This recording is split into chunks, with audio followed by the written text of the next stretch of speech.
Oh, we got some trouble down the backstretch. 2 cars, including Mark Martin, sliding through Spun us down the back.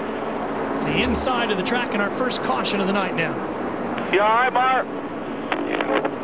Over the car.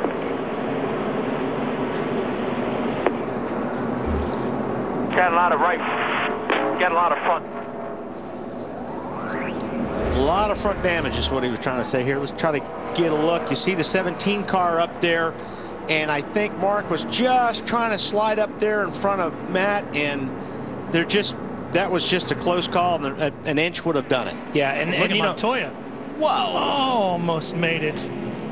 But you look at Matt. That's 2 cars coming from 2 different angles to the same spot on the racetrack, and you know it's one of those deals. It's give and take, and I don't think Matt thought that he was going to come up that quick either. I hate that for Mark, man. Yeah, he was running 6th and 9th in the points coming into tonight. See Matt up on the high side, and he's got a pretty good run there. I think Mark just closed up on him a little bit quicker than he realized. I tell you, Montoya did a really nice job there. That could have been big. Yeah.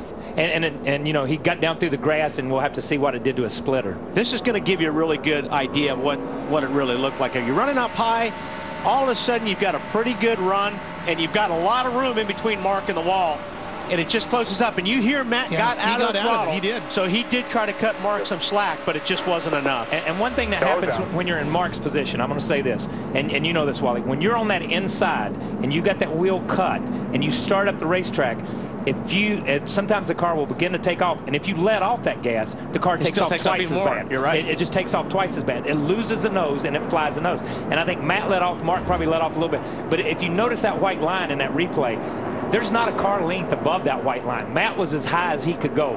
Mark came up, and they just were fighting for the same place on the racetrack. And that's one of the weird things. It's so much different here at Daytona than Talladega. Exactly what Kyle said.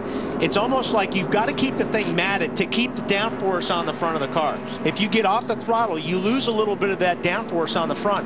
And especially in turn 2, these cars will take off on you. 5 laps, you could just nail it, and then all of a sudden the car take off on you.